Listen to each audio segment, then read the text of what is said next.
नमस्कार दोस्तों, आपका हार्दिक स्वागत है आपके अपने चैनल बैलेंस शीट क्लासेस में। जैसा कि आपको पता है कि ये अपनी क्लास नंबर 3 है और एमसीक्यू का पार्ट नंबर 2 है। क्योंकि अपन ने एमसीक्यू का पार्ट नंबर 1 जिसमें 1 से लेके 45 क्वेश्चन तक कंप्लीट कर चुके हैं। अब इसी कार्य को अपन आगे बढ़ाते हैं और क्वेश्चन नंबर 46 से स्टार्ट करके आगे चलते हैं। ठीक है, तो स्टार्ट करें। Question number 46। 46 में क्या है, ये केस स्टडी से संबंधित है। एक ही क्वेश्चन में 3 से 4 क्वेश्चन आएंगे, अपन को सॉल्व करने हैं। तो पहले 46 का 1 नंबर क्वेश्चन क्या बोलता है कि एक शोधकर्ता ने 500 परिवारों की आय, व्यय एवं बचत से संबंधित आंकड़े एकत्रित किए। उनसे या उनसे आंकड़ों को सारणीबद्ध किया, उनका माध्य निकाला और निष्कर्ष दिया कि आय बढ़ने पर बचत भी बढ़ती है। शोधकर्ता ने सांख्यिकी की कौन कौन सी प्रमुख प्रक्रिया अपनाई?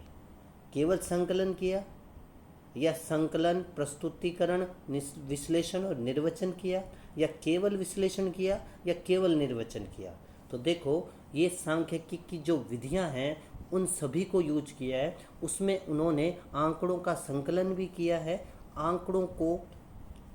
आंकड़ों का वर्गीकरण भी किया है, आंकड़ों का प्रस्तुतिकरण भी किया है, आंकड़ों का विश्लेषण भी किया है और उसका निर्वचन भी निकाला है। इसीलिए इसका राइट आंसर हुआ बी। क्वेश्चन संख्या 46 का सेकंड नंबर क्या है? आय बढ़ने पर बचत बढ़ती है। यह किसका उदाहरण है? मतलब एक चर बढ़ाने से उसका इफेक्ट दूसरे चर पे भी पड़ रहा है। मतलब दो चर का क्वेश्चन हो गया। तो दो चर कहाँ होते हैं? दो चर होते हैं सहसंबंध के अंदर और प्रतिपगमन के अंदर। वर्गीकरण के अंदर नहीं होते, आवर्ती वितरण के अंदर नहीं होते और अनुक्रमण में भी नहीं होते। तो इसका राइट आंसर क्या हुआ? इसका राइट आंसर हुआ बी, सहसंबंध। क्वेश्चन संख्या 46 का 3 क्या बोला है कि यदि शोधकर्ता केवल 20 परिवारों के आधार पर पूरे शहर का निष्कर्ष दे तो यह किस शाखा से संबंधित है? अपन केवल 20 परिवारों का एक छोटा सा क्या ले, सैंपल ले, और पूरे शहर, जिसको अपन मान लो पूरे शहर को जनसंख्या मान ली या पॉपुलेशन मान ली या यूनिवर्सल मान ली, उसके बारे में अध्ययन निकाल रहे हैं। तो इस सांख्यिकी की कौन सी शाखा आएगी? पहला वर्णनात्मक सांख्यिकी, दूसरा गणितीय सांख्यिकी, तीसरा निष्कर्षणात्मक सांख्यिकी और चौथा अनुप्रयुक्त सांख्यिकी।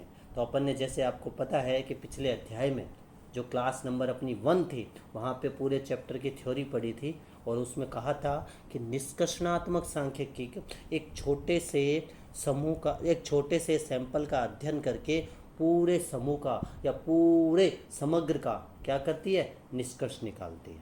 तो इसका राइट आंसर क्या हुआ? इसका राइट आंसर हुआ सी। आगे बढ़े। क्वेश्चन संख्या है 47। 47 क्या बोल रहा है? 47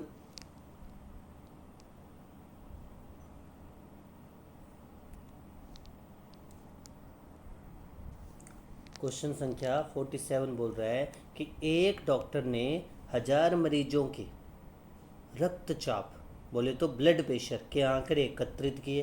बाद में उनसे निष्कर्ष निकाला कि अधिक तनाव वाले व्यक्तियों में रक्तचाप अधिक पाया जाता है। यहाँ 1000 मरीज क्या दर्शाते हैं? केवल एक व्यक्तिगत तथ्य, एक व्यक्ति का तो है नहीं, तो व्यक्तिगत तथ्य तो होगा नहीं। सांख्यिकी समूह, क्यों? क्योंकि समूह का अध्ययन है तो 1000 व्यक्ति एक समूह के रूप में हो गए। गुणात्मक अध्ययन नहीं, इन्होंने तो रक्तचाप किया है। और क्यों? क्योंकि उसका मैं न्यूमेरिकल डाटा आया है। एक है परिकल्पना, केवल हाइपोथेसिस लगाई है, ये भी ऑप्शन गलत हो गया। तो राइट आंसर क्या हुआ? राइट आंसर हुआ बी नंबर। क्वेश्चन संख्या 47 का बी नंबर क्वेश्चन या 2 नंबर क्वेश्चन कि डॉक्टर का निष्कर्ष किस आधार पर है? तो डॉक्टर का निष्कर्ष वैज्ञानिक विधियों के आधार पर है, केवल व्यक्तिगत अनुभव पर नहीं है, वैज्ञानिक अवलोकन या विश्लेषण के आधार पर, अनुमान मात्र से भी नहीं है और दार्शनिक चिंतन से भी नहीं है। क्यों नहीं है? क्योंकि उन्होंने 1000 व्यक्तियों का डाटा लिया है और वो डाटा वैज्ञानिक अध्ययन की तरफ रिप्रेजेंटेशन करता है। तो राइट आंसर क्या हुआ? बी नंबर हुआ। क्वेश्चन संख्या 47 का ही 3 नंबर, 47 का 3 नंबर क्या बोला है कि यदि डॉक्टर बिना पर्याप्त डेटा के निष्कर्ष दे देता है तो सांख्यिकी की कौन सी सीमा सामने आती है? पहला ए ऑप्शन, परिणाम सदैव सही होते हैं। बिना पर्याप्त डाटा के निष्कर्ष देगा और परिणाम सदैव सही कैसे आ जाएगा? तो बात गलत हो गई। सांख्यिकी केवल समूह का अध्ययन करती है, ये भी बात सही है कि सांख्यिकी केवल समूह का अध्ययन करती है, लेकिन बात तो बिना डाटा पर्याप्त की है। तीसरा, सांख्यिकी के निष्कर्ष भ्रामक हो सकते हैं। और चौथा कि सांख्यिकी एक कला नहीं है। तो देखो, बिना पर्याप्त डाटा के आप निष्कर्ष दोगे तो आपका दिया गया निष्कर्ष सदैव ही भ्रामक होगा। कैसा होगा? भ्रामक होगा। तो इसका राइट आंसर क्या हुआ? सी हुआ। आगे बढ़ते हैं क्वेश्चन संख्या 48 की तरफ। 48 क्या कहता है? 48 कहता है कि एक व्यापारी ने पिछले 10 वर्षों के बिक्री आंकड़ों का अध्ययन किया और अगले वर्ष की बिक्री का अनुमान लगाया।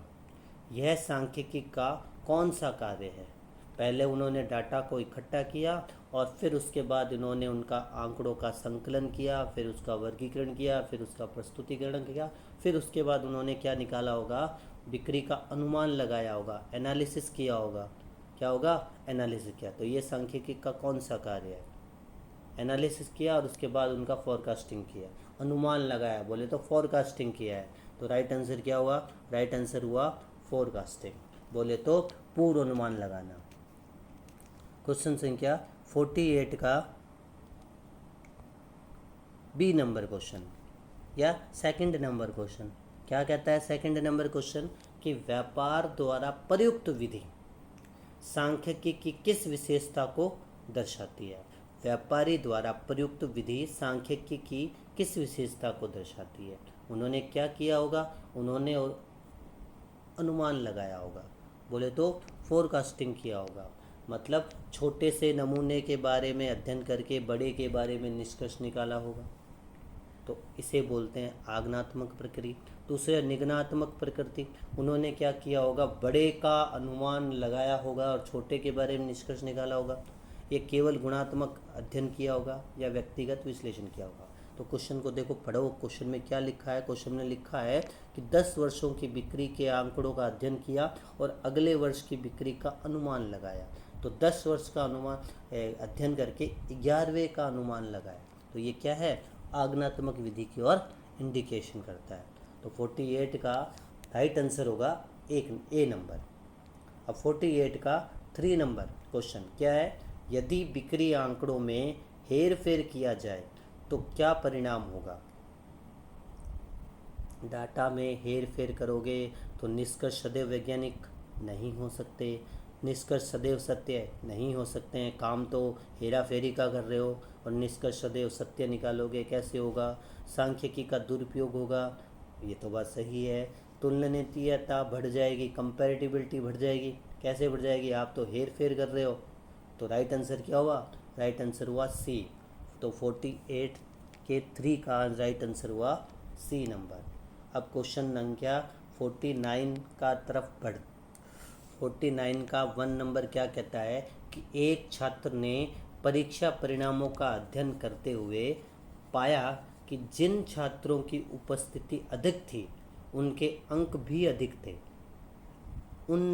उसने इस पूरे विद्यालय पर लागू कर दिया।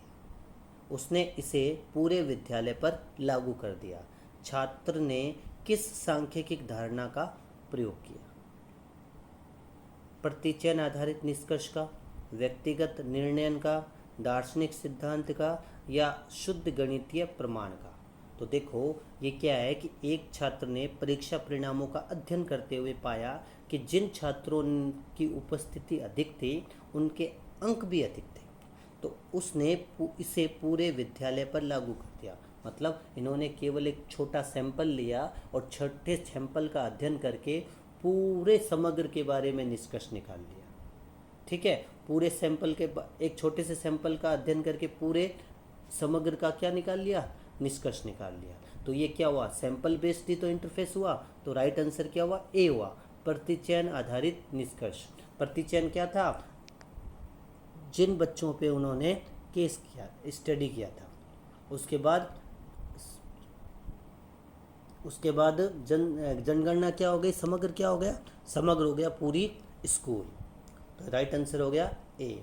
अब 49 का 2 नंबर क्वेश्चन क्या बोलता है कि उपस्थिति और अंक के बीच संबंध क्या बतलाता है। तो 2 हो गए, उपस्थिति मतलब आपकी अटेंडेंस, जिनकी ज़्यादा अटेंडेंस थी उनके अंक भी ज़्यादा थे, इसका मतलब 2 चर हो गए। विचलन दिखाता है, सहसंबंध दिखाता है, वर्गीकरण दिखाता है या अनुक्रमण दिखाता है।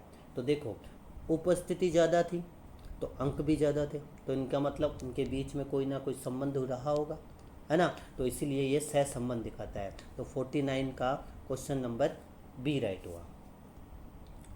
अब है क्वेश्चन 49 का 3 नंबर क्वेश्चन क्या बोलता है कि यदि विद्यालय में केवल मेधावी छात्रों को चुना गया हो तो निष्कर्ष क्यों गलत हो सकते हैं।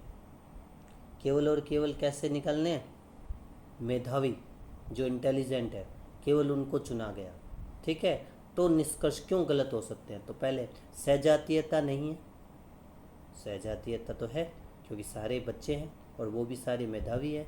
प्रतिदर्श पक्षपाती है, परिणाम निश्चित है या डेटा गुणात्मक है। तो देखो वो सब मेधावी छात्र हैं, तो मेधावी छात्र हैं तो इसका मतलब परिणाम अच्छे आने ही होंगे। इसका मतलब जो आपने सैंपल लिया वो सैंपल ही क्या था, पक्षपाती था। तो इस 49 का क्वेश्चन संख्या 3 का राइट आंसर हुआ बी।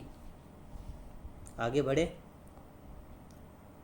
50 नंबर क्वेश्चन का 1 नंबर क्या है कि एक समाचार चैनल ने कहा 90% लोग नई योजना से खुश हैं, तो बाद में पता चला कि सर्वेक्षण केवल 100 समर्थकों के बीच किया गया था।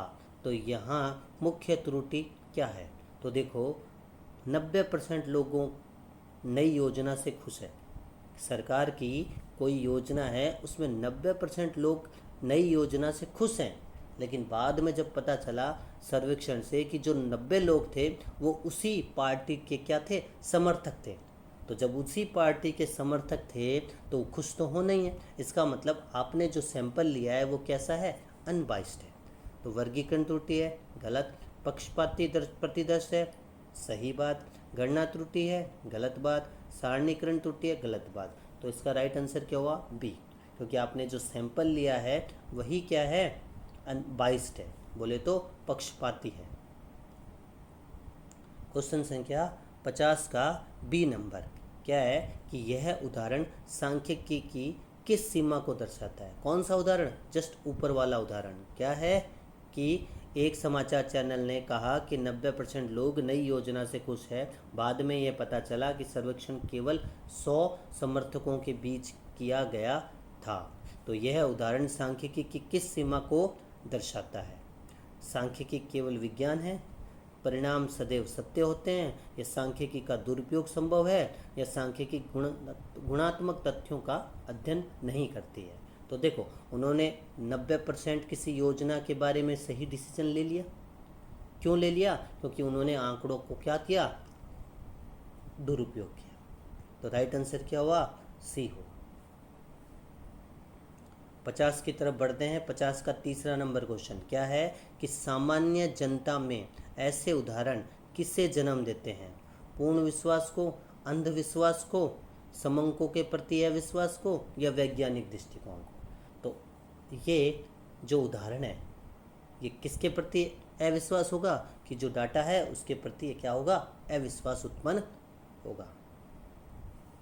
क्वेश्चन संख्या 51, निम्न कथनों पर विचार कीजिए। ठीक है, निम्न कथनों पर विचार। कथन 1 है कि सांख्यिकी का प्रयोग प्राकृतिक विज्ञानों में भी होता है। ये बात तो सही है। मौसम का पूर्वानुमान सांख्यिकी विधियों में लगाया जाता है। तीसरा नंबर पॉइंट है कि सांख्यिकी का संबंध केवल अर्थशास्त्र से है। तो सही विकल्प का चयन कीजिए। मतलब 3 कथन है और तीनों कथनों में बताना है कि कौन कौन से कथन सही है। पहला कि सांख्यिकी का प्रयोग प्राकृतिक विज्ञानों में भी होता है, ये बात बिल्कुल सही है।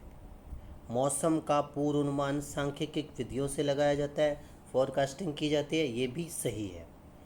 कथन नंबर 3 क्या है कि सांख्यिकी का संबंध केवल अर्थशास्त्र से है, ये बात गलत है। सांख्यिकी का संबंध ज्ञान और विज्ञान के प्रत्येक क्षेत्र में है। ठीक है, तो राइट आंसर क्या हुआ? ए ऑप्शन में है only A correct, only 1 and 2 correct, only 2 and 3 correct, या डी 1 2 एंड 3 करेक्ट। तो देखो तीसरा गलत है और पहला और दूसरा सही है, इसी कारण ऑप्शन नंबर बी इसका राइट आंसर है। क्वेश्चन संख्या 52 क्या कहता है कि निम्न में से कौन सा विकल्प सांख्यिकी की आगमनात्मक प्रकृति को सर्वोत्तम रूप से व्यक्त करता है? तो ऑप्शन नंबर ए कि सामान्य नियम से विशेष निष्कर्ष निकालना, सैंपल से पॉपुलेशन के बारे में निष्कर्ष निकालना, सी नंबर है व्यक्तिगत तथ्यों का अध्ययन करना, और डी है केवल वर्तमान तथ्यों का वर्णन करना। आगमनात्मक प्रकृति क्या बोलती है कि छोटे का अध्ययन करके बड़े के बारे में निष्कर्ष निकालना। छोटा हो गया सैंपल, बड़ा हो गया पॉपुलेशन। तो इसका राइट आंसर क्या हुआ? बी नंबर हुआ कि सैंपल से पॉपुलेशन के बारे में निष्कर्ष निकालना।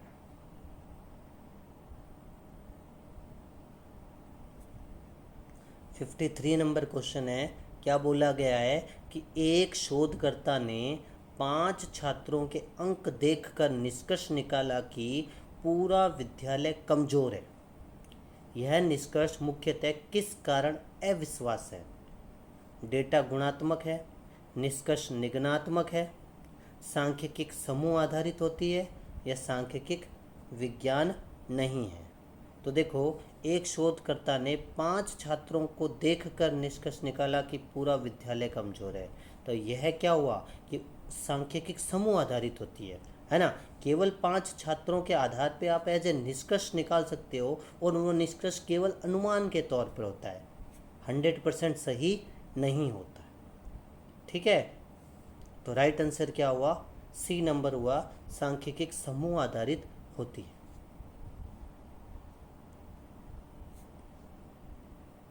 क्वेश्चन संख्या 54 नंबर, क्या लिखा है कि निम्नलिखित में से कौन सा युग्म गलत सुमेलित है?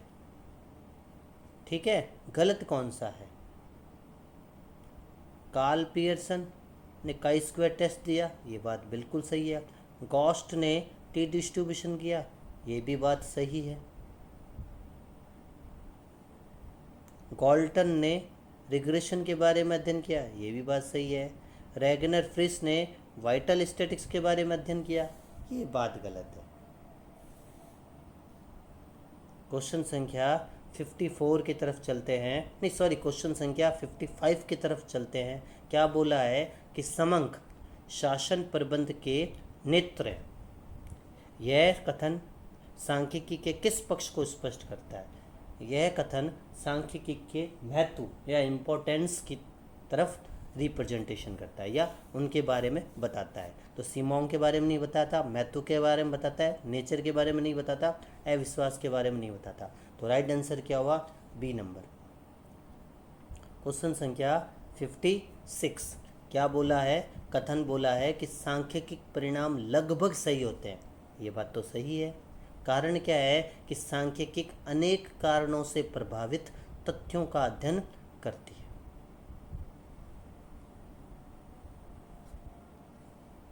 ये भी बात सही है। तो क्या कथन कारण का सही व्याख्या कर रहा है? तो देखो सांख्यिकी परिणाम लगभग सही होते हैं क्योंकि सांख्यिकी अनेक कारणों से प्रभावित तथ्यों का अध्ययन करती है। तो ये बात बिल्कुल सही है। तो ऑप्शन नंबर 1 देखो, both A and R are true and R is the correct explanation of the A. तो इसका राइट आंसर क्या हुआ? 1 नंबर हुआ।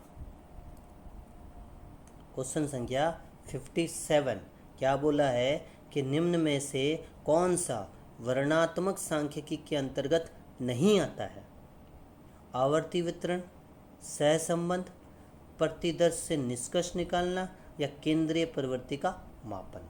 तो देखो, प्रतिदर्श से निष्कर्ष निकालना वर्णात्मक सांख्यिकी नहीं है, ये निष्कर्षणात्मक सांख्यिकी का है।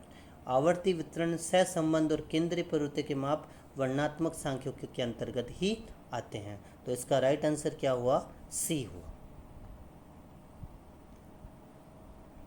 क्वेश्चन संख्या 58 क्या बोला है? यदि किसी सर्वेक्षण में केवल शहर के अमीर लोगों को शामिल किया जाए, किसको? केवल और केवल अमीर लोगों को, और पूरे शहर की आय का औसत निकाला जाए, तो यह किस प्रकार की त्रुटि होगी?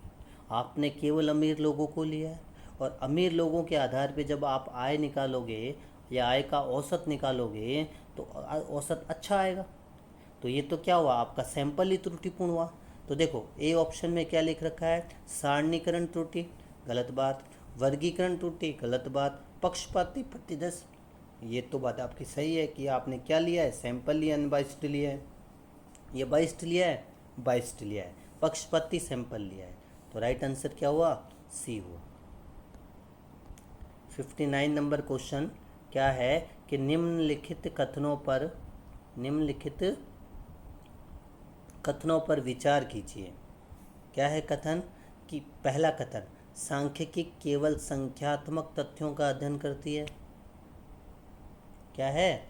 सांख्यिकी केवल संख्यात्मक तथ्यों का अध्ययन करती है। ये बात तो सही है। गुणात्मक तथ्यों को अप्रत्यक्ष रूप से संख्याओं में बदलकर अध्ययन किया जाता है। ये बात भी सही है। सांख्यिकी व्यक्तिगत इकाइयों की अपेक्षा समूह का अध्ययन करती है। ये बात भी सही है। तो इसका मतलब यहाँ पे तीनों ऑप्शन सही है। तो तीनों ऑप्शन कहाँ है? ए में नहीं है, बी में नहीं है, सी में भी नहीं है, डी इसका राइट आंसर है। क्वेश्चन संख्या 60 क्या लिखा है कि निम्न का सही मिलान कीजिए। सूची फर्स्ट का सूची सेकंड के साथ सही मिलान कीजिए। ऑब्जर्वेशन, हाइपोथेसिस, प्रिडिक्शन और वेरिफिकेशन। शायद ये क्वेश्चन अपना पहले आ भी चुका है। ऑब्जर्वेशन का हिंदी में अर्थ होता है अवलोकन। हाइपोथेसिस का अर्थ होता है परिकल्पना। प्रिडिक्शन का मतलब होता है पूर्वानुमान और वेरिफिकेशन का मतलब होता है प्रशिक्षण। इसका मतलब इसका राइट आंसर क्या हुआ? इसका राइट आंसर हुआ ए। क्या हुआ? ए, क्योंकि ऑब्जर्वेशन का तीसरा नंबर हो गया अवलोकन। क्वेश्चन संख्या 61 की तरफ बढ़ते हैं और 61 कैसा है? केस स्टडी से संबंधित है और 61 का एक नंबर है। क्या है कि एक कंपनी ने पिछले 15 वर्षों के बिक्री आंकड़ों का विश्लेषण करके अगले 5 वर्षों की मांग का अनुमान लगाया और बाद में पता चला कि डेटा में कई वर्षों के आंकड़े जानबूझकर बदले गए। कंपनी द्वारा प्रारंभ में किया गया कार्य सांख्यिकी के किस उपयोग को दर्शाता है?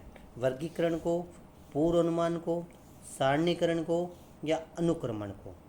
तो देखो क्या हुआ कि एक कंपनी ने पिछले 15 वर्षों के बिक्री के आंकड़ों का विश्लेषण करके अगले 5 वर्षों की मांग का अनुमान लगाया और अनुमान हमेशा फोरकास्टिंग में होता है। तो इसका राइट आंसर क्या हुआ? बी हुआ। 61 का 2 नंबर क्वेश्चन क्या है कि आंकड़ों में परिवर्तन करने से कौन सी समस्या उत्पन्न होगी? तुलनीयता बढ़ जाएगी? नहीं। निष्कर्ष अधिक वैज्ञानिक होंगे? नहीं। सांख्यिकी का दुरुपयोग संभव होगा? ये बात तो सही है। जब आपने आंकड़ों में परिवर्तन किया है निष्कर्ष अधिक शुद्ध हो गए। बात गलत। तो राइट आंसर क्या हुआ? सी हुआ। 61 का 3 नंबर क्वेश्चन क्या है कि ऐसे निष्कर्षों से सामान्य जनता में क्या उत्पन्न हो सकता है? पूर्ण विश्वास कैसे होगा? आपने डाटा में हेरफेर किया है, समूह के प्रति है विश्वास, ये बात तो सही है।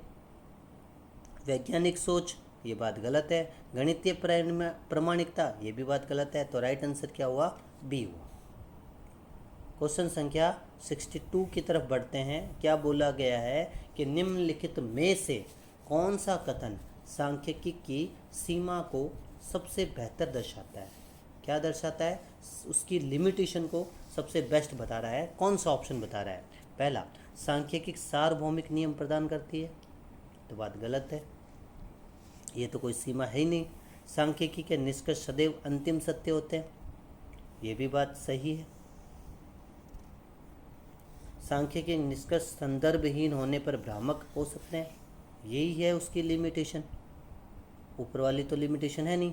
और सांख्यिकी केवल विज्ञान है, ये भी इसकी लिमिटेशन नहीं है। तो सीमा को सबसे बेहतर ऑप्शन नंबर सी बता रहा है कि सांख्यिकी निष्कर्ष संदर्भहीन होने पर भ्रामक हो सकते हैं। क्वेश्चन संख्या 63 की तरफ बढ़ते हैं। क्या लिखा है कथन कि सांख्यिकी केवल साधन है, साध्य नहीं है। कारण क्या है कि सांख्यिकी स्वयं किसी तथ्य को ना तो सिद्ध कर सकता है ना ही असिद्ध कर सकता है, बल्कि नियमों के अनुसार कार्य करती है।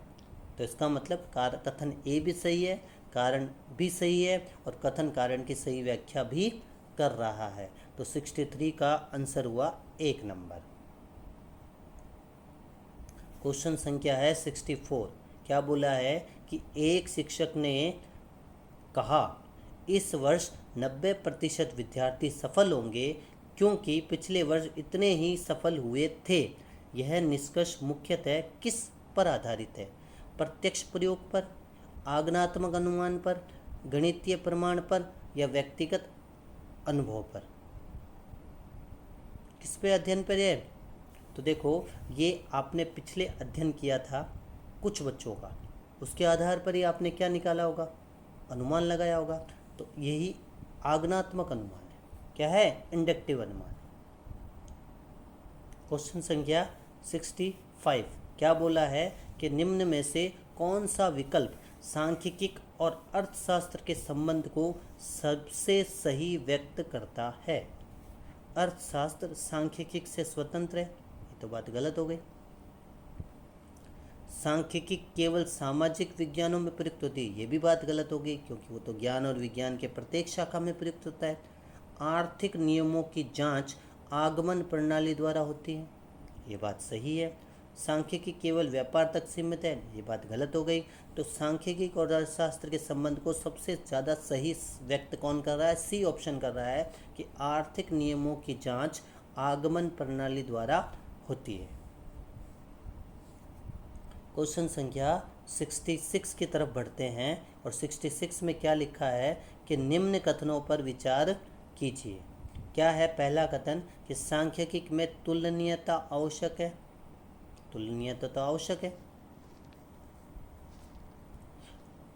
असहजातीय आंकड़े सांख्यिकी निष्कर्षों को भ्रामक बना सकते हैं। सहजातीय नहीं, असहजातीय, ये भी बात सही है। सांख्यिकी व्यक्तिगत तथ्यों पर आधारित होती है, ये कथन गलत है। सांख्यिकी समूह के तथ्यों पर आधारित होती है। तो इसका मतलब ऑप्शन नंबर 1 और ऑप्शन नंबर 2 ही कथन सही है। तो 2 किसमें है? पहला और दूसरा ऑप्शन नंबर बी के अंदर सही है। आगे बढ़ें। 67 नंबर क्वेश्चन क्या बोल रखा है? यदि किसी परीक्षा के परिणाम में केवल उच्च अंक प्राप्त छात्रों के आंकड़े प्रकाशित किए जाएं तो यह किस प्रकार का सांख्यिकी दोष होगा? केवल उच्च अंक प्राप्त करने वाले बच्चों के ही मार्क्स दिखाया जा रहा है, तो ये सैम्पलिंग बाइस होगा, क्लासिफिकेशन एरर होगा, ट्रेबुलेशन एरर होगा, या मैथमेटिकल एरर होगा। इसका मतलब आपका जो सैंपल ही क्या है? बाइस्ड है। क्या है? बाइस्ड है। तो इसका आंसर राइट आंसर हुआ क्या?